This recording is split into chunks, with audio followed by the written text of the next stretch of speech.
Welcome to the show. I'm taking up a very large portion of the screen. You know why? Because we're about to have a second person join in just a moment. I'll tell you who. Big thanks to everybody for supporting the show. Been having a lot of fun in very, very strange times. So keep supporting. Subscribe on iTunes. Make sure you subscribe to Media Outlaws TV on YouTube. Would love for you to check out all the interviews there if you're just listening online. Reviews, all the good stuff that you have to do to keep us moving forward. Quick reminder, we do virtual happy hours every Thursday. We just had our friend Ian Edwards on. Had a blast last Thursday. You can go back, check that out on YouTube. We do that each week with Barkeep. That's Thursdays, 4 p.m. Central. Drinks, cocktails, music, always having a good time. Have some special stuff planned. Big thanks to Jack Daniels for supporting the show and our other great sponsors. You can check out St. Louis Counseling Services. Mental Health Matters. They have a podcast that they do, and they break down the stigma, mental health issues. Other things happening. We're in St. Louis. People are starting to open up. Just be safe, everybody, and keep tuning into this. That's all that really matters. I don't care about your well-being. I just want you to listen to this, view it, and enjoy entertaining things. You know who's entertaining? Jim O'Hare. You know him from Parks and Rec. You know him from Blast This Mess. Jim, welcome to the one-on-one of your life, sir. I thought this was Fallon's show. What show is this? Oh, this is the pre-interview. It's only gonna last. Pre-interview. Okay, no. Now I'm on board. Let's jump right in. Anything funny? Chris. Anything funny from your childhood? Wow. I think I mentioned it. Let's. Nothing. Okay. No, that won't work. Okay. Well, it was great. This has been fun. Take care, everybody. Be safe. See you when I see you. In the cabana today. I laid out. I'm too lazy to even stand up. You know what? That's what a good actor does. He uses his surroundings to the least amount of energy he possibly can do, right? Exactly. Yes. Okay. Jim O'Hare. No one can use less energy than me. I'm aspiring to be the guy who does that right behind you. Yeah, I really believe when this whole thing is over and they start, handing out the hero awards, I was asked to sit on my ass and watch Netflix. And let me tell you something. I've done it. I have nailed it. So, I don't know if it's going to be a medal. I don't know what. Excuse me. I shouldn't have got into this topic because I knew it would go bad. But, yeah, I will be getting a medal when this is all over. Yeah, just saying. Yeah. Okay. Thanks, Jim. Yep. We talked about this pre-show. You're not supposed to get emotional, but you jump right in. I'm trying not to. Yes. It's been a week since we've talked. I'm sure you're just longing for my presence. Oh, longest week of my life. Yeah, I'm sure. Where's Chris? Who's Chris? A lot of questions. A lot of questions. A lot of great Chris's in your life. So you can't be next to one, so you're settling for me. I get it. Yeah. Exactly. I'll go with that. Yeah. How's life on in the grotto today, my friend? It's beautiful. The grotto's okay. Yeah, it's gorgeous. I'm in LA. I live in I guess you'd call it the suburbs of LA, and it's a beautiful day. It makes a world of difference for me mentally. We had a lot of rain for a while, so between being stuck in the house and rain, it just seemed like this is too much. So it's good. The sun makes a difference. We're so crazy at this house that something had to go to the post office the other day, and it turned into a battle. Who was going to get to go? Like fighting. Who is going to go to the effing post office? Now, 2 months ago, that thing could have sat on the counter for a year. Nobody would have given a shit. But now, I'll go. Yeah. It's nuts. Well, trips to the DMV are going to be great when things open back up. I think people are going to be cheery.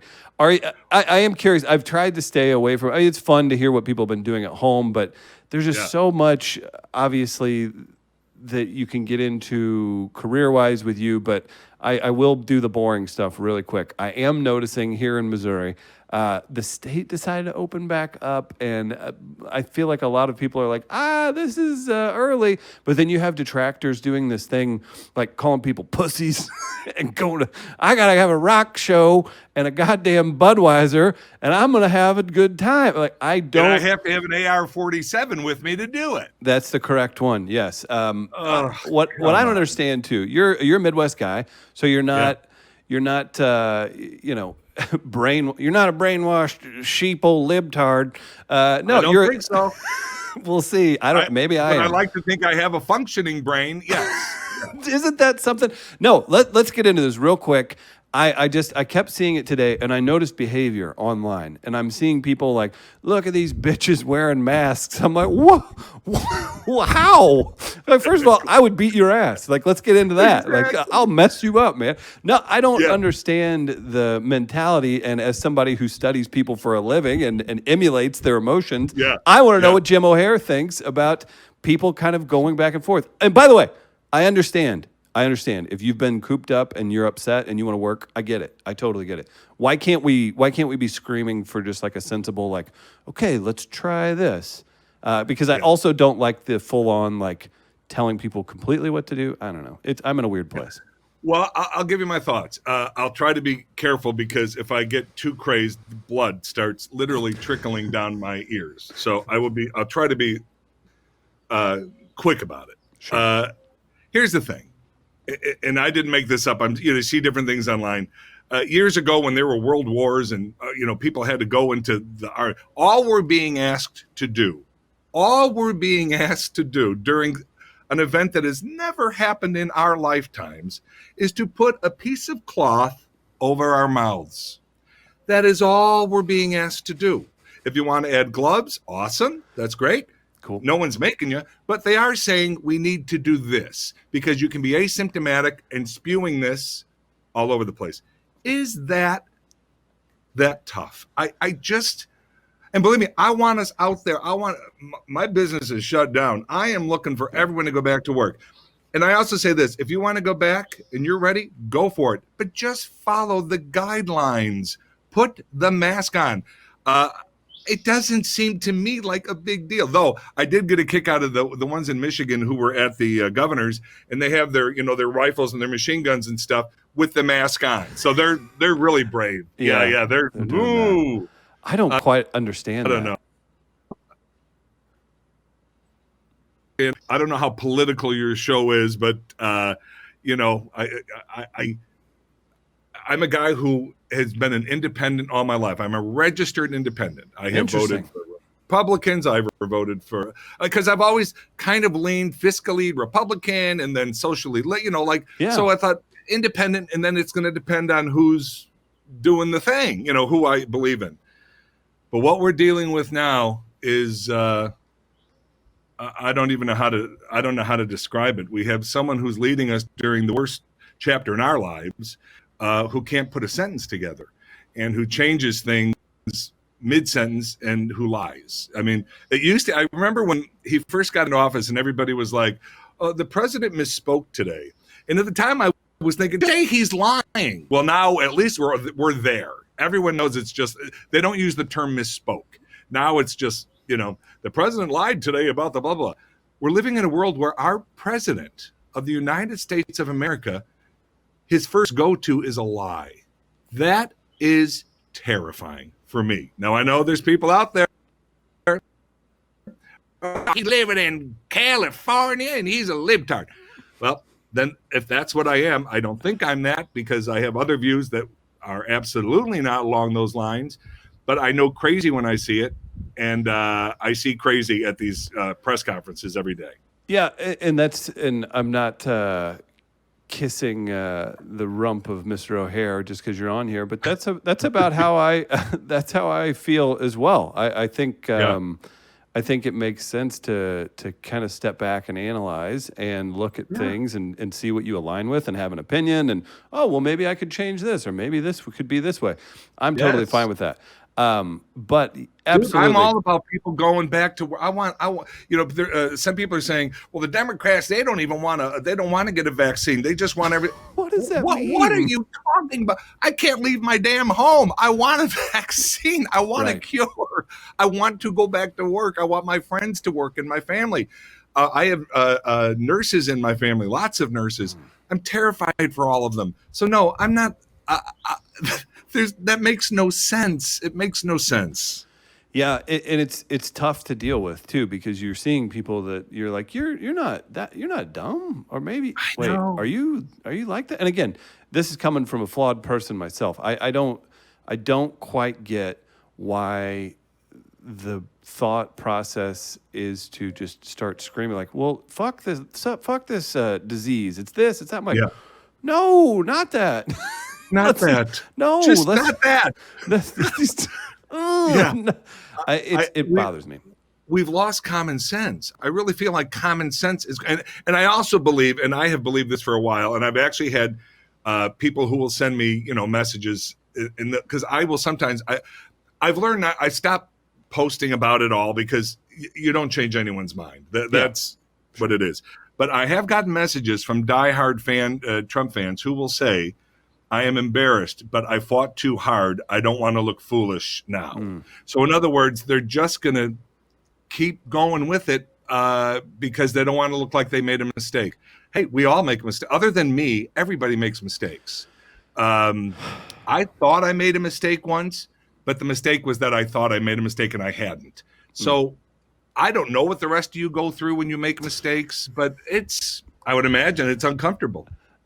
It is, and it's something I deal with on a regular basis. And I know. Just the brief time we spent together, Yeah. I can imagine you rack them up. If you ever call our night in Cabo a mistake again, I am not calling that a mistake. okay, all right. As long as we're clear on that.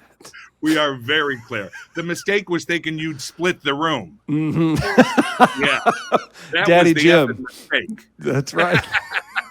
Just a couple of big fellas enjoying their time in Cabo. That's all it was. Two good old guys can't have a good time in a room. Come on, but hey, be fair and split the damn bill.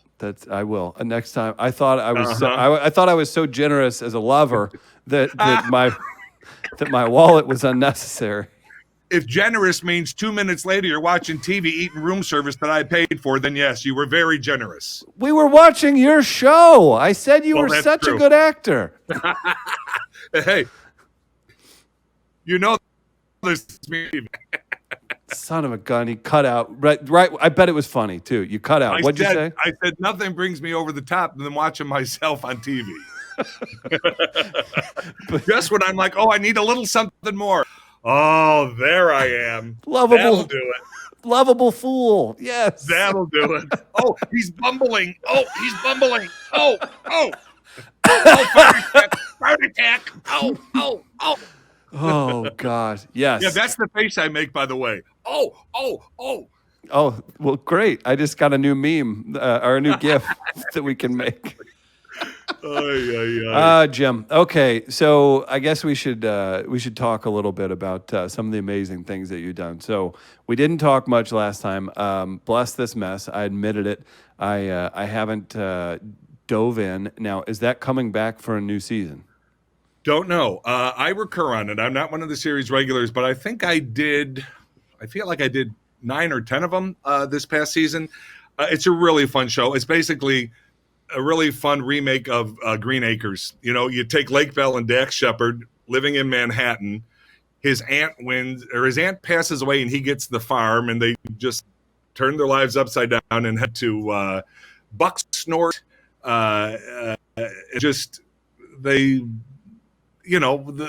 All the crazy stuff that happens, crazy neighbors, all that kind of stuff. So it's done well as far as the numbers. Mm-hmm. Everyone's waiting to hear. Everything is so in flux right now because so many pilots that would have been given consideration to take over a show weren't made. They just weren't made. Right. So I don't know what all their choices are. And so my speculation, if someone said, put $10 on it, I'd say it's going to come back. I kind of think it's a no-brainer.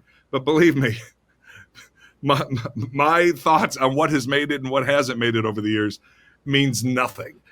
There are shows that I was so sure would keep going that got canceled, and other pieces of garbage that just went year after year after year. So I don't know, to be honest. I don't know. But I think it will. I think it'll come back. I hope it does, and I know you mentioned some super talented folks that are involved with that, and I'm curious too. When you go from where you were at in your career for Parks and Recreation, and you get that, and you told us on the show last time, if you guys are just tuning in, On this one, last time Jim explained that he had originally went in to read for the role of Ron Swanson, ends up acting his pants off and getting the Jerry role and making it his own. So if we're looking at where you're at in your career then to now Bless This Mess, where we'll just call you a known commodity. Not saying you weren't known before, but on a much different level, I'm sure. Definitely, yeah. And maybe you didn't have to read, but what's the process of getting that new job on a bigger show? And again, not a regular, but a 9 or 10 episodes. I mean, you're working your way into it. Yeah, because they only did like 16. I think they did 16 of them. It's a whole different, Parks and Rec changed my landscape completely. I was a very, very blessed actor. Nick Offerman, who plays Ron Swanson, I mean, we would always talk about it. The two of us were very much journeyman actors, which meant you went from job to job to job to job, guest star, maybe a pilot that doesn't go, enough to pay the bills and have a decent life. And then Parks, that changes that. And then when Parks ended, and Bless This Mess is a perfect example. I didn't even have to audition. We just got the call, would Jim be interested? They sent me the script. I thought it was great. And then I was on board. So it's changed the landscape of what I have to do to get work. That being said, and my reps know this, I'm actually one of these crazy actors. I don't mind auditioning. It's performance and I like performance. And so, because there's been jobs, they'll call and they'll say, Jim, I think we're going to turn this down because they want you to audition. They're not just giving you an offer. Hell no. No. Now, some things I'm not going to audition for, and I'm not going to say which things, but some things you do get to a level where it should absolutely be an offer. Right. But, the Soderbergh film that I did a couple years ago, Logan Lucky, Soderbergh, he wanted auditions. And they said, well, we don't think that you should have to audition. I said, it's Soderbergh. Let me audition. Right. I will happily. And actually, I was in Kansas City doing a show, and I did a cell tape on the phone and got the gig, and ended up in Atlanta, I think, for 3 weeks with Soderbergh. So I am all on board for audition. It is not, because I do know some people. I'm not going to say who it's beneath them to audition. It is not beneath me. I am happy to audition if it's a role that I want. And it's, meaty and there's something to it. So I don't know, but yeah, for Bless This Mess, it was just an offer, which is great. I'd say, 85% of my stuff are offers. And as a guy who years ago, like everybody, you're working your way up, and I would sit in casting directors' waiting rooms, waiting to go in, and you would hear the people talking back and forth, the secretary to the casting director saying, oh, so-and-so called. Yeah. He's not willing to read. And I remember thinking, wow, can you imagine having that kind of success where you don't even have to read? And it's a gift, because now this many years later, most of the time I don't have to. And I don't take that for granted. That has to be such a fulfilling feeling. Like, wow. Like and again, there is no, like, listen, and if you're listening to this and you're like, he's made it, he's a star. At Jim's level or 5 levels up, 5 levels down, it doesn't stop. You still got to pay taxes. Stop. You don't, like, now your strategy can be different. You can get more help. You can get more, and also, and everyone handles their finances different, but, it puts you in a place where, because there's nothing worse, and believe me, I've been there 1,000 times. There's nothing worse than desperation during an audition, because in your mind, as much as you're trying to do good work, acting work, your character, whatever your choices are, in the back of your head, you're like, oh God, I got to get this gig because I don't have rent. You know what I mean? Like, if that can add a stress that is not good for the audition. I promise you that.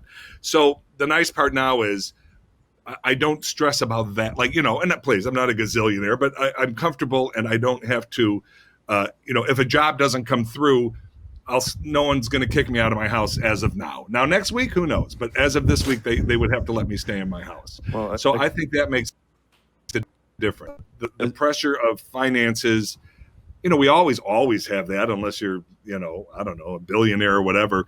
But the thing, here's what I will say. The thing about being because I'm an actor who goes different jobs and, film here and TV show here. There's a lot of, when you get offers, it's great. But for me, there's a lot more pressure to deliver because they haven't seen what I'm going to do. At least with an audition, they can have an idea. Okay, this is where he's thinking, and we can mold him from here. But I walk in, and we haven't had those moments. And now, if they fire me, they still got to pay me. So they're going to want it to work. They're going to want it to work. That's a much better position. Yeah, the minute you close the deal, it's called pay or play, which means, okay, it didn't work out, but you know where to send the check. So, and who wants to do that? Nobody wants to spend that money if they don't have to. So for me, it's a little daunting that first day because I want to do a good job. The money is usually good, and I don't want to disappoint, I guess. No, that's great, and that's very interesting to hear too because it makes. Well, if I said it, it's interesting, Chris. Yeah. Well, I think we can. Yeah, we can forego those little sentences. You Hollywood son of a bitch. No. Exactly, that's me. What were you doing in Kansas City? Twice, I have worked at a theater called the New Theater in Overland Park. Okay. And I went there the first time, and it's a dinner theater. So when I first got the offer, I was like, oh, no. I'll do that when I'm 80. Like that. That seems like something you do much later.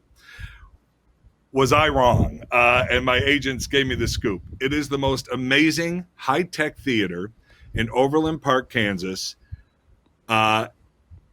It's just hard to describe. I mean, it is so high-tech. It holds 650 people every performance, 8 shows a week. It's a Broadway schedule. And because in my head, it was like, I don't want to hear people clinking and drinking and chewing. There's none of that. They eat before, they get dessert during the intermission, and that's the end. There's no eating while you're performing. So I gave it a shot, and I just fell in love with it. I fell in love with the theater. I fell in love with the people. I fell in love with Kansas City. What a great area. I just loved it. And so 2 years later, I went back again. And it's a 3-month commitment. That's the only kind of tough part. It is a 3-month commitment, which is, can be nutty. Like the first year I was there, we were up for an Emmy for Park, so I had to go back for that. And then who was hosting? Andy Samberg had called and said, "Can Jim do this bit? But we need to film it ahead of time." So it was a little nutty, and they weren't used to that because a lot of the actors they'd had were older actors who weren't so mainstream. And but I think their goal was to start getting a younger audience. That was what the plan was, and it worked, thankfully. And so they let me come and go as I had to, and I just loved it. So 2 years later, I went back, and then very sadly, not to get maudlin, but I also went back last November because the woman who I worked with twice, who I just loved with all my heart, passed away, cancer, and so I went back for the memorial service. Yeah, it sucked because we used to talk that we're going to just be this. Every couple of years, I'll roll into town and we'll do some play together and have a great time. But life, you can make all the plans you want. Yeah, that's so interesting. So you did it during Parks and Recreation, and then right after. Right after. Okay. Yeah, it's a 3-month commitment, so I couldn't have done it during Parks. Gotcha. Yeah, and again, I was nervous because that stigma of dinner theater. I thought that anyway. It's not that. No, it's this amazing place with amazing audiences, and it's hard. It's an 8-show-a-week schedule. Just like Broadway, you have 1 day off a week, which makes it tough because there's no shooting back home. Like, say you had a weekend off, you could head back to LA for the weekend and catch up, and there was none of that. You're gone for 3 weeks, 3 months, Yeah. I love the Midwest. I'm Chicago, born and bred. Right. Most of my family live in Indiana now. I love it. Kansas City is very pleasant too. I'm in St. Louis, but I lived in Kansas City for a couple of years, and it was weird because it was 1,000,000% culturally advanced, and there's a lot of cool stuff to do. But it was slower. It wasn't like compared to St. Louis. Like I was like, this is. It was cleaner and all. And I have nothing but good things to say about Kansas City as a town. Me too. Yeah. Except I will say this: who the hell decided that Kansas City, Missouri, and Kansas City, Kansas should butt up against each other. That's so Like strange. that Like, is the craziest damn. Like I never knew where the hell I was. that's the one time you were like, Trump, I forgive you for this. Okay. Exactly. Exactly. No, but it was nuts. It still is nuts, but whatever. I love it when I'm there. So Yeah. I lived in a cool neighborhood, the Waldo neighborhood. I didn't mind that place at all. It was a good time. So yeah. nice. Yeah. Big- And there's a little shout out to a place called Johnny's. It's a tavern. And oh, damn, we had good after show times there. You found yourself Really to a good. tavern, did you, Jim? I might have been to it. Well, they had a nice herbal tea that I enjoyed. Oh, good. Yes, Soothed and your vocal biscotti. cords. Okay. So I would, after the show, I have my one little bit of biscotti and a little sip of tea just to, or I sucked down 6 or 7 pints of whatever the hell was happening that one of the two. Yeah. You decide which way it went. You're like, do you think Jerry from Parks and Recs paid for a fucking drink in Kansas City? No, you were hammered. You barely made it to stage. Exactly. I haven't even said thank you and hello to our producer, Matt.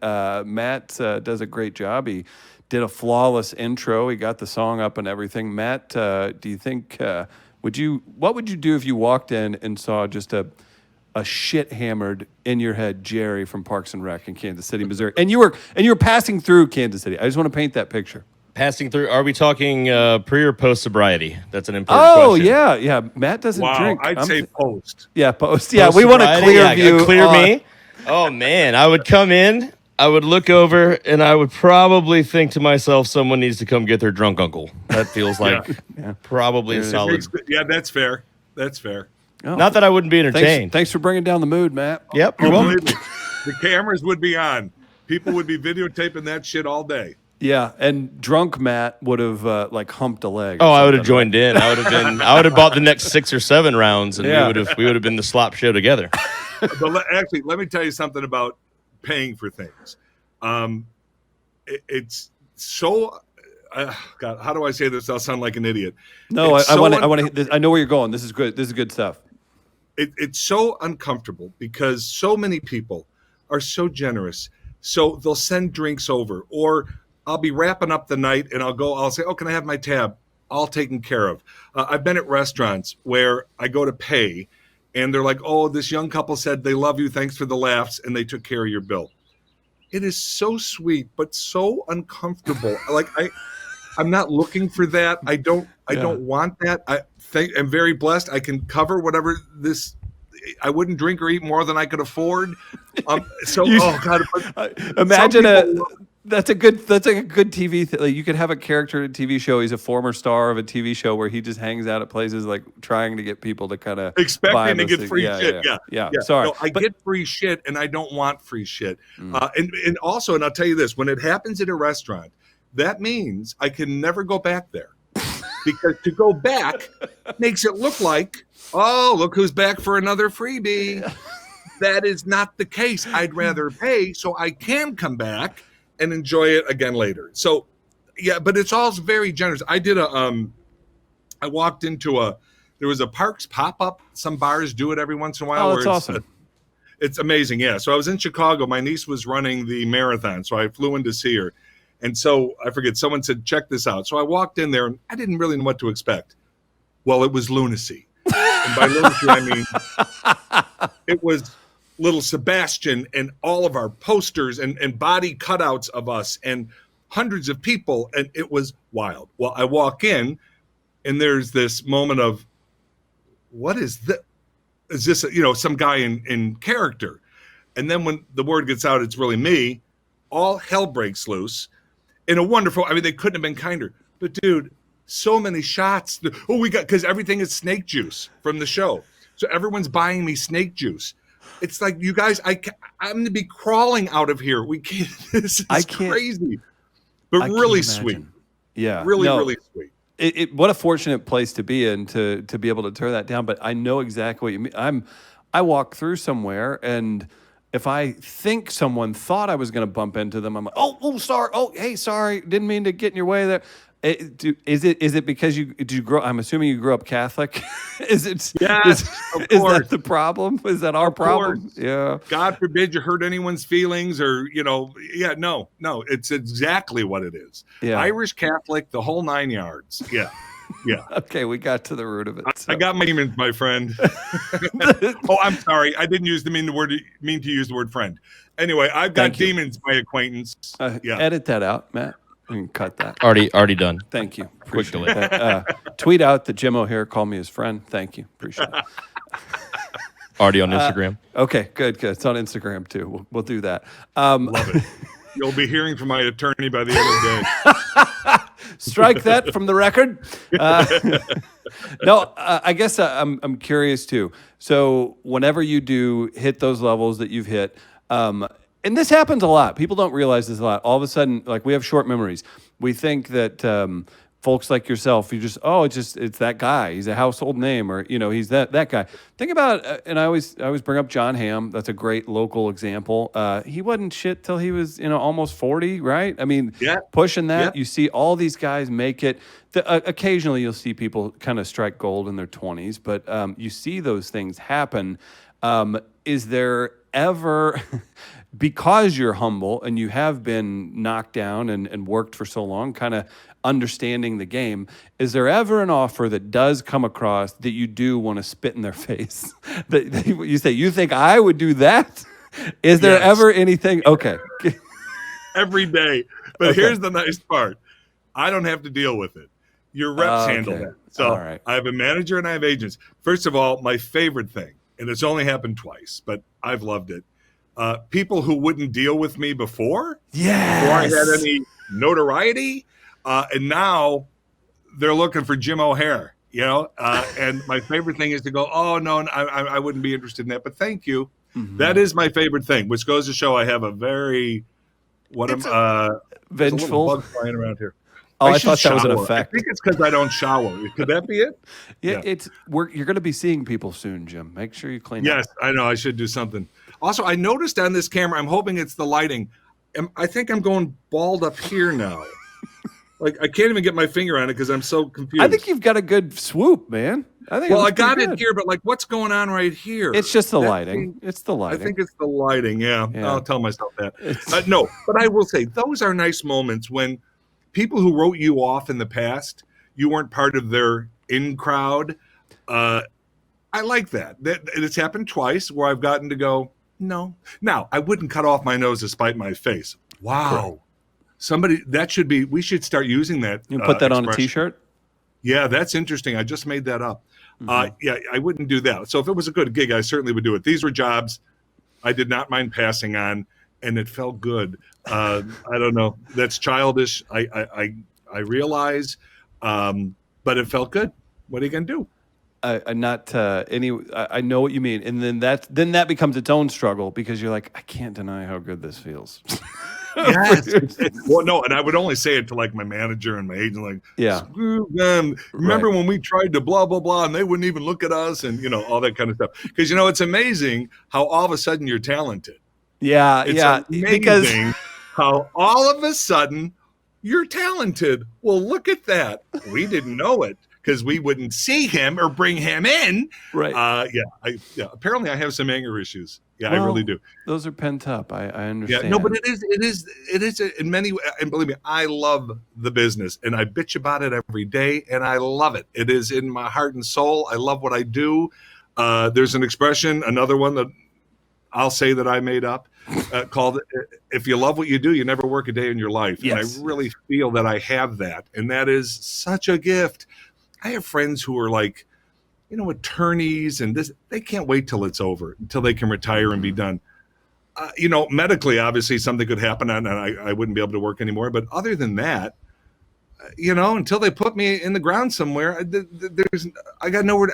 I can't imagine not wanting to do it. I love it. So, but when you're first starting and trying to get into doors and have doors be open for you, it can be, people have their own little favorites and their clubs that they love, the people, and it can be tough to break through. So then when something happens, like a Parks, because, and I had a good resume before Parks, so Yeah. we weren't always shut down, but there were times we were shut down, like shut down. No, they're not going to bring him in. No, they're not going to do it. And then Parks happens, and you're on every Thursday night for 7 years, and now you're a household name that has a good, as they say, Q score. In other words, audiences like this person. Yeah. And all of a sudden, those doors are back open. And that's rotten, but it is what it is. And I don't think it's going to change anytime soon. So, it's just one of the things you deal with. The only thing I could see that would continue to affect it is people grabbing opportunities online and creating their own things and those kind of things. I think that's the way to combat it. I am curious, and we didn't talk about this beforehand, so I deeply apologize if you're very close, but I find about 8.5 hard. Oh, I'm sorry. He would appreciate that. My bad. As we recorded, we lost Fred Willard today. I just heard 10 minutes before I sat down to do this. I heard about it. Well, and I was like, oh gosh, should I bring that? I didn't know if you guys knew each other or anything like that. But I didn't know him. I didn't know him well. I know so many friends who are dear friends of his. Yeah. You can't find this business. If you want to find crap, there's always crap. Someone will always talk dirt about somebody. Right. Not about Fred Willard. It's not out there. That's so great to hear, and that's beloved. Beloved. What an example to your point that you just brought up too. He passed away at, I believe, 85 years old. I mean, I think 86. 86. So I mean, think. Yeah. I could be wrong. He lives a full life, has a great resume, but he was on Modern Family, and he like this. He hasn't been retired for 20 years. Yes. He was still working hard. I know for a fact he was like. I remember he did the podcast rounds a few years back, and he was interviewing. So what a great example to follow. Dude, if I could follow that, if I could go out at 86, having worked almost up until I went out, and enjoyed my time and enjoyed the people. I mean, wow, that's an exit. I mean, It's still heartbreaking. You're sad that, of course, a great mind is gone. But other than me, everyone will die at some point. And I'm glad I was able to figure out how not to. But for the rest of you, it's going to happen. And no, but I'm you joking. Won't share. No, but it's a huge loss. But what a great career, what a great life. What he left will be out there always. My God, Waiting for Guffman and all of the Christopher Guest films and Fernwood Tonight. Oh my God, I bowed down to Fernwood Tonight. Genius, Martin Mullenham. Oh my God. Yes. So he will never be gone. I mean, he's physically gone, but his stuff will live on forever. Yes, absolutely. Well said, Jim. Even with your tasteless immortality claim. Yes, and it is tasteless. It is. Well, that's what we've come to expect from you. I do like this because I mean I really enjoy talking to you, but I do like the. I wish I could say that too. Me too. One day. I do like. I don't know. Think about it. Yeah, the Kansas City thing. Why am I being such a dick? Well, when you drink as much as you do, and that could be it. Yes, that could be a problem. I am curious. Little ice pick action. Huh? I put my Jack Daniels in a little bit of an iced tea bottle. Oh, great! They sponsor our stuff. I'm sure they love you abusing their product. Thank you. Tell me this. As a iconic character that you've made yourself into, and you're going to continue working as you have. At what point do you get tired of being Jerry? Do you, or does that never go away? I'm not at all tired. Number one of it, but Good. Number two, I have to be realistic. And after Parks ended, there was a fear. Am I Jerry forever and ever? And that's all Jim O'Heir's going to do. Thankfully, you can look at what I've done. I've done tons of work since Parks. So that was my only fear. Will I be remembered as Jerry forever? Like, will that be, the guy who played Jerry died? Yes. What a gift. Yes. That is, I have no issues with that. If my one little legacy, if anyone gives a crap when this is all over, is that I was on a show called Parks and Recreation, and I got to play Jerry Gergich with that cast and that crew and those writers and producers. If that's all that's listed, I did okay. I did really well.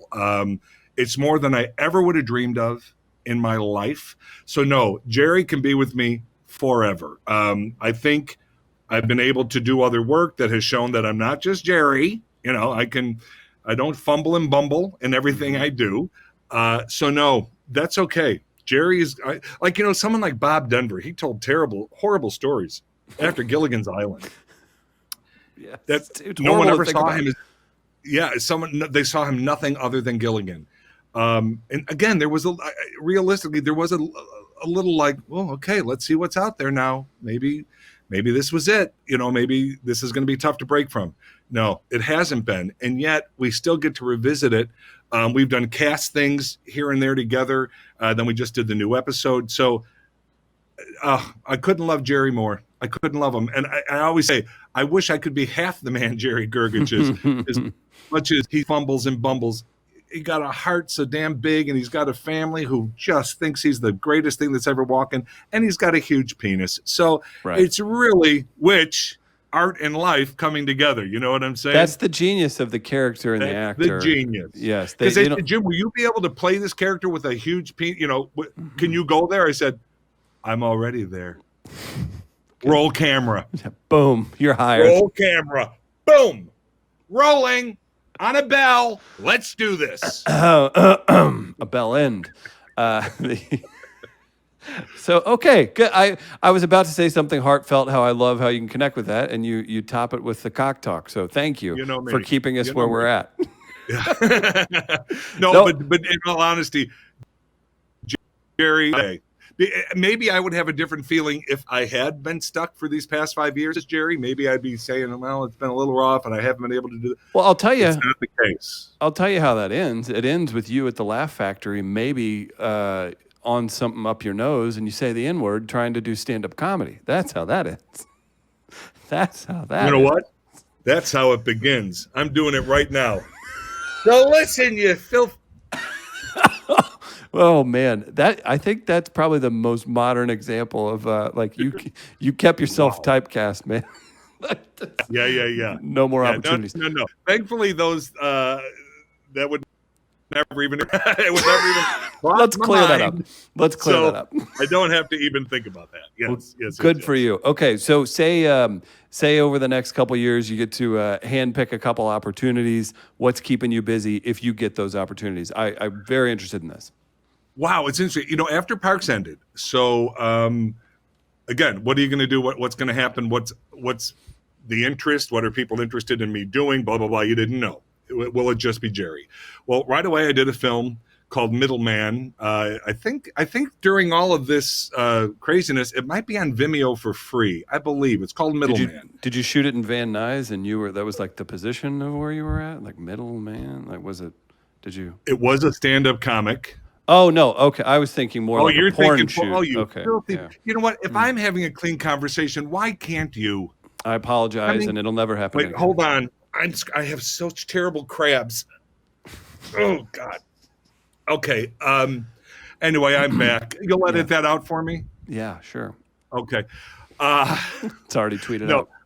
It's about a pathetic accountant who's going to try to become a stand-up comic. It turns into a slew of murders, and it's lunacy. And I got to play this very, very dark role. And so that was such a gift to get to do. So that happened right after Parks. I think we shot the following summer in the desert. It was a tough shoot, but it was great. And then I thought, well, I've been on a series for 7 years. Yeah. So I kind of want to try other stuff. So we've been doing that. That's why I did the theater. That's why I did the Soderbergh stuff. Like I want to do other stuff. But I guested I think it was last year on Brooklyn Nine-Nine. I did 2 episodes, and great a show, lot of by the way. crew. Yeah. What's that? Great show. It's a great show. Great, and producers from Parks run it, and they had called and said, "Would you do a couple of episodes?" And I really realized then I miss the day-to-day camaraderie of the same people, because when you do a film like for the one, and I went to Atlanta for 3 weeks and I went home. Okay, that's done. You do a guest spot. I work for a week, 10 days, depending on what the show is. That's done. You do a movie. I was in Winnipeg last July for 2-3 weeks, whatever it was. And then that's done. And they're great. They're fun. They're wonderful. But I really realized I miss the day-to-day of the same crew that I, bust balls with, and the same actors that I love. So anyway, I would love to drop into another series as a regular. It's even been great with Bless This Mess as recurring because, at least every time I go there, I know everybody. And like we've become pals. Like we did a last week or the week before, we did a Zoom meeting, a Zoom cast meeting with Bless This Mess. I mean, it was so I do feel that there too. But I would like I would love another series. I think I'm ready to do that again, and I would love that. But me and a million others. So who knows? Great. I'll do what. I always think about this with people like you, other folks that have done big things. I saw this happen one time, and our producer Matt was there as well. So I want to do my version of this. We interviewed John Lovitz. We did a live podcast, and do you know John? John, I don't know him. Okay, very funny, very talented. I'll say this to his face, and he's great, but he's a little different. He would tell you he's a little bit. Yeah. It warms up, and then when you start having a good conversation, you're like, okay, there he is. That's old John. But he's not somebody who I would stick in the, like, I think you could walk into a crowded store and just start chatting with somebody probably. John's probably not that guy. And that's not a negative thing to say. There was a guy, so we did a live interview with John, and he's sitting there, and I noticed this one guy, because there's an age range or a type of person that comes to these things that we do, and people were interested. This guy was a little fidgety, and he was slightly older, but like you'd call him like a hippie if he was on a movie, right? And I looked at him, and I see John leaving, and the guy goes running out. He hands John a 6-page script. Oh. and before John could get in the car, John's like, oh, like, like it looks like he's getting attacked. And I'm like, oh, this is the headline's gonna be "Man Attacked After We Are Live." Oh no, but it happened, and so the reality is, I'd like to hand you a script right now. I'm gonna shoot it to your email and then make that thing. Hello. Hey, hello. Gosh. Darn it, this is not working. No, I just wanted to do my version. I can talk these guys again on the line, but there we go. Oh boy, bye. Can we spell that out real quick? I did want to bring that up with you. Whenever you're you, how much power do you have if a guy walks up to you and hands you a script? I have none. That's what I have no power. I'm not a producer. I'm not a director. And I have produced. I don't like it. I am an actor. That is what Jim O'Heir does. I don't want to hear about trailer issues. I don't want to hear about we couldn't get a grip to do that. I don't want to hear it. I don't want to know about it. Nothing. I just want to learn the lines, show up, and hopefully give you what you want me to give. And I hope I get out of it what I hope I'm going to get out of it and give, because that's all I want. So no, I can do nothing. So anyone watching, because believe me, every day it happens. Every day I get stuff. It happens every day. So be sure to DM your script to at Real Jim O'Heir on Instagram. Yeah. And be prepared. We'll probably start shooting next Monday. So you can send it. Yeah. Hit the ground running. I don't. No, but Chris, I'm serious. Even if it's the greatest thing I've ever read, I got no power to do. I am not a producer. I am an actor boy. I have friends who are producers, and there have been projects that I was associated with that I would bring to them, but I can't do that with everything. Anyway, yes, it's crazy, and yet I don't fault people for giving it a shot. No, I get it. I don't fault people for that. I try to be as nice as I can when I say I would love to help. I got nothing for you. I can't do it. So yeah, no, it's crazy. But again, I don't fault anybody. People reach out to me every day for all sorts of crazy stuff. Will I do this? Will I do that? And mostly the problem is if you do it, then you've opened up that gate. Yeah, and people ask you to come back for a second interview a week later. Yeah, well, I've learned that lesson recently. That will never happen again. Publicist fired. Yeah, we won't name names, but God, nightmare. No, but what I'm saying is, even like, here's an example. I hope they don't hear this, but who am I kidding? They're not going to hear it. Thank but, you. I was thinking that, but they won't. No, I'm joking. They needed me to do a shout out for something, and if I would post it and all this kind of stuff. If I do that, the next day I have 50 of those, and then it's he did it for them, and he won't. People turn on you real fast. It's weird. Like real fast. They go from being a fan to being a hater in the word no, and that changes everything. But so I did in this case. I'm not going to say what it was, but I did do a PSA that they could post on their stuff, like for their. It was a charity thing, and it was something I thought was lovely. So, that's much easier to do than someone who says, I'm doing a GoFundMe because I want to go to Hawaii and go learn how to surf. Oh, okay, yeah. I'm gonna put my name on that, you dumbass. Well, I hope that doesn't happen too much, because that does sound a little bit. It happens all the time. Man, it's weird because I as I kick the table, I'm with you. I respect and understand that, and I do my own version of it. You do your own version of that. I do my own version of that. Where, you'll send an email and you'll politely ask something, or you'll ask your agent to maybe try and level you up for the next gig or whatever it is. But I love the lack of self-awareness sometimes that people like you have to deal with. We got an offer the other day, and this is an offer that came in. I'm not going to say, I'm going to make up a different place so it gets weird. So the offer was, we love Jim, big long letter and, very schmoozy. Wow, if we could, blah, blah. We're doing this film. We can shoot him out in 6 days, blah, blah, blah. Okay. We're going to attach the script and everything. And he said, here's what we can offer.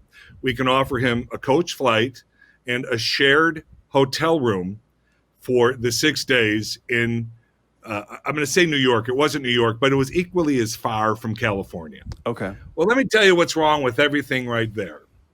This fat ass don't fly coach. Number one. Number one. Go on. And here's the thing, and I'm joking, except I'm not, because I don't. But I don't do it for many reasons. The union doesn't allow it. If you book me, I have to be flown first class. That is a Screen Actors Guild thing. I don't. People see it in baseball all the time. The Mike Trout has to sign. He has to test free agency for the next 5 guys. Like, you don't. That's the thing. If you accept that, then there's a thing where they all go, ooh. Jim O'Hare level, there's this actor. Okay, we can all offer them that now. Whereas it's your responsibility to keep it at a level. And I have to. I mean, those are I will tell you, when Jim O'Hare flies and pays for himself, I still fly first because I do have a fat ass and I hate sitting in back like this for 4 or 5, flying to New York like this for 5.5 hours. No. And the guy sitting next to you is like, oh, he better not invade my space. Like, no. So that was number one. And then I'm a 58-year-old man, which I know is shocking. I look mid-30s probably. Yeah. 58-year-old man. They want me to share a hotel room with a stranger. It's not a thing. Now, I have done that, but I've paid for that too. Again, and that is Cabo is a beautiful thing. Yes. That's love. That's communication. Right. This is our ejaculate. life. I mean, that's a whole separate thing. Right. No. But seriously, you're asking a 58-year-old man to come to a 5.5-hour, 6-hour flight on coach to, anyway, no, that isn't going to happen. And that's the last Tyler Perry offer that Jim O'Hare's office will take. Then that will be the last Tyler Perry offer, and that will be the last one. That is fine. That's fine. I love that you brought up the uncomfortable thing on the plane. And again, I'm not, Oh, I'm not as athletic as I used to be, but I'm taller, and my brother is an absolute giant. And if either of yeah. us are on a flight together, like it's like, oh, people are just looking Dude, up. when you're Like, walking down that aisle, everyone's looking like, oh God, not here, not here. Oh God, no, no, no. Louis Anderson does a really great bit. He says he walks on a plane with his boarding pass in his hand, and he keeps looking, like he'll stop and go, oh, no. And then he'll start walking down because the people are like, God, please, no, not, don't let them be sitting here. And also the other thing is because of Parks, and again, it's always sweet, but if I'm next to a Parks fan, it's going to be crazy for that 5.5 hours. It's going to be, is Amy really wonderful? Did Rob Lowe, is he as good looking in real Right. life? I mean, it's all What does- going to be there. Anyway, yeah, I, it's crazy. So no, but that we get those kind of offers, and I mean, it's so easy. Just, oh no, thank you. yeah. Well, it's good that you're in a position to shoo away the shared hotel room, so you won't be getting Oh, bed bugs again, anytime soon. First of all, no one wants to sleep in my room. I snore like a train. I'm supposed to have some CPAP on that I don't use, so I'll probably be dead next week. Oh, and no. also, I can't even imagine the farting that's going on because I know what the room smells like when I wake up. So believe me, there should be no one else sharing this room with me for their benefit, not even for mine. You're a man of the people, and that's why we love you. Yes. Jim. No, but I'm sorry. Because believe me, I was young. I had roommates. I've done all that where you 10 people in I've done that all. I'm 58 now. I'm not doing that anymore. Not going to be a Just thing. It's not. So I will retract my bingo co-hosting offer. I was going to send over your way. We got a great couch here at the studio. I was thinking we'd fly you out here to St. Louis and have you hang out. Coach or first class? Well, we'll talk about that later, okay? It's Well, get it to my people. We'll go from we'll there. negotiate. Yeah, absolutely. What's on the docket for you the rest of the day? Do you have anything interesting you're doing, or you get to relax? Well, kind of relaxed, but also at 6:45. At 6:15, I'm going to get in my car. Yay! Yay! Going to get in my car, and I'm going to drive to this restaurant. We ordered dinner, and as we pull up, and they hand it to you, but it's a special menu they're doing tonight. Ooh. So it's a combo of filet and salmon and like a whole thing. Okay. So that's the little bit of the treat. But in between there, I'm thinking after I get the filth off of this interview, I mean I have to clean some stuff up. After I do that, I'll probably Sure. jump in the pool for a little bit, get a little vitamin D, Okay. and then go until it's time I have to go get dinner. I love that. Where's the riveting. place you're getting It's dinner? Anywhere special, or is it just a local It's spot? out of Santa Monica. I don't know if I should. Yeah, It's whatever. called charcoal. I could say it's called charcoal. I don't know. Okay. Charcoal. Well, And they're enjoy doing a charcoal. special thing for on the weekends. It's a different menu every weekend. Very nice. And so it's because I will tell you, we have not been doing much takeout. Just haven't been, not for any specific reason other than, I don't know, we haven't been. I'm over here shouting from the mountaintops, support all these great restaurants that have like. I know. And I cook every night. I'm like, No, I dude, don't I know. do the same thing.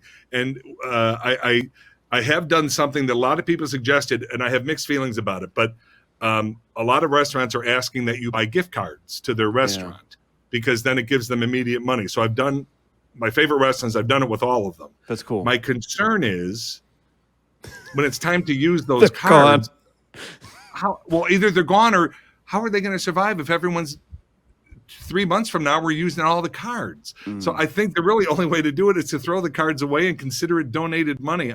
I don't know. Yeah. I don't know. I'm very mixed about that. I don't know. Yeah, or who knows? Maybe you can still plan on going out to eat and hand off the card to a family or something on the way. Who knows? Yeah, Like, I guess. whatever. But I've been polishing up my bayonet because I'm going to go and go outside and I'm going to take some fuckers down.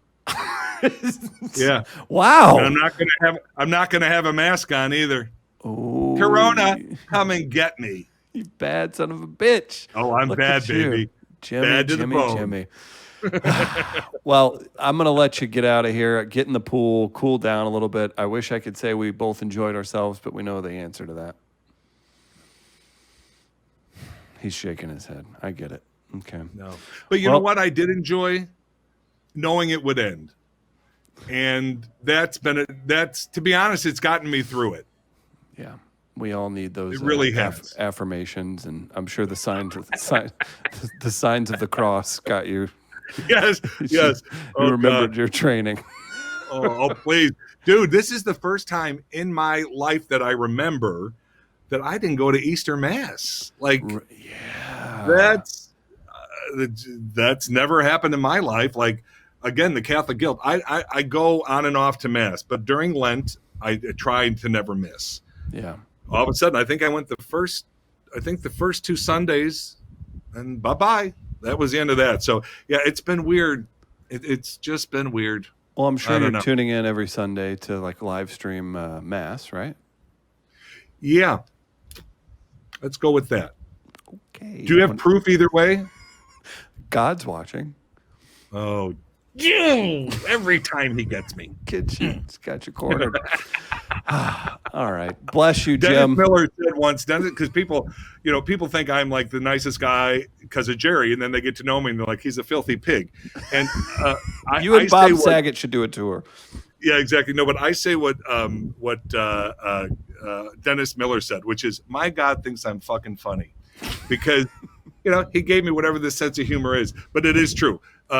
I'll meet different people. I'll do Q&As at colleges sometimes, and one in particular girl came up and said, "You were much dirtier than I expected." And I'm like, I'm so sorry, but sorry, not sorry kind of situation. How that's so selfish. I get it, but why wouldn't you embrace that the guy who brought you that has the skill to do both? They want these characters, like they want Amy to be Leslie, they want Nick to be Ron. I mean, and I get it. There's been shows, some of my favorite shows, that I certainly love those characters and would be fun to meet them, but I've never been delusional enough to think that they are those people. Have you ran into anybody other than the big penis thing? Remember that, right? Well, that's the O'Hare calling card. Hey, if Irish Catholic don't have the big ones, then who does? Come on. I think that's known. That's what I always say. Yeah. Have you ran into anybody that disappointed you from a professional standpoint? But I've also, on the other hand, have been blown away by certain people. Dick Van Dyke, Mary Tyler Moore. Old timers, but who I adored, and when I met them, they were everything I wanted them to be. Dick Van Dyke, I got to work with for 10 days. Every day it was like, how is this happening? So I would say more than less, but oh God, there's a few, and it's disheartening. It sucks, because you've put something in your head over many years, right? And you're like, oh, this is, I can't believe this. And then you get there and you're like, oh, there we go. That's who that is. That's who that person is. On a much different level, and I agree. I think it's more you get positively surprised by people that are in the public eye. Because it probably means that you're not a dick, right? Because you're giving and getting the same energy. I saw that. I did radio, and I saw that with, like, in St. Louis, still a big radio market. Like, people are obsessed with like sports talk radio people, or even like the rock station has a super popular morning show. I've seen that in radio a little bit, and I kind of, again, not to the point where like I have enemies, but it is something where I'm like, ooh, you are doing a lot of ass kissing for this terrible person. Yes. No, I've seen it all. Yeah. But in general, I think people are pretty good. But it must be, because there's the few that stick out, which must mean most don't stick out, and that's good. Yeah, it really is too. And you hear rumors and stuff too. And you don't have to say any names, and we'll get you out of here. Did anyone that was on Parks really that was a regular cast member throughout the 7 seasons? Was there anyone that overwhelmingly did not fit in with the cast, whether it be? Oh God, it's obvious. The biggest asshole on the set was. So that's right. That's just how that was. I can't. Yeah, nailed it right there. What everybody said. Let me tell you something, and this is for those. I don't know. Are people seeing this or listening to it? What are they doing? They're going to do both. Okay, so if you're listening, I did a bit where I was about to say the name, and then I didn't. I stopped talking. but kept looking like I was talking. Let me tell you something. It was genius if you're not watching it. Believe me, you guys are listening. You think I'm so stupid? If you were watching, whole different setup. Mm-hmm. Yeah, now it's genius. No, but let me tell you, a lot of over the years, you hear people on shows go, "Oh, we were a family," and blah blah blah blah blah. Okay, I don't know, whatever. There was never, ever in 7 years did I hear one actor talk shit about another actor. I've been on shows where people the night before might have been guesting on a talk show, and you could see the other actors seething. Like, how did that person get on that show? But we never, my God, it was like, oh my God, Nick, great appearance last night on whatever you were on. And that's awesome. It just, like when Pratt got Guardians of the Galaxy, I was teared up. Like, yeah, it was like, this is one of the greatest men in the world. What a wonderful thing that has happened to him. So we didn't have anybody. It just wasn't. And I know that sounds Pollyanna and all that bullshit. But the thing that I think proves my point is that 5 years later, since we've shot the show, we are still on this thing called the Parks Family Text. And not a week goes by that we are not doing some crazy bullshit on text about this happened or that happened or Amy's kids or, Pratt, his wife's pregnant now. I mean, it's constant. And to me, that is the proof that is. It was legit. It was real. And, we love each other. That's fantastic to hear. And I think that's what we need to take away from this entire conversation. That and you're hung like a mule. Thank you so much. A mule. Mm-hmm. And I have flies all over me. You do. Yes. Take a shower. For the love of God, shower. Yeah. For the love of God, take a Yeah, I just thought being in the pool was good enough for the past 2 months. Apparently not. It feels like that when you're on vacation. You're like, do I need that? I mean, I don't know. She was clean, I'm sure. I'm sure it was okay. Yeah.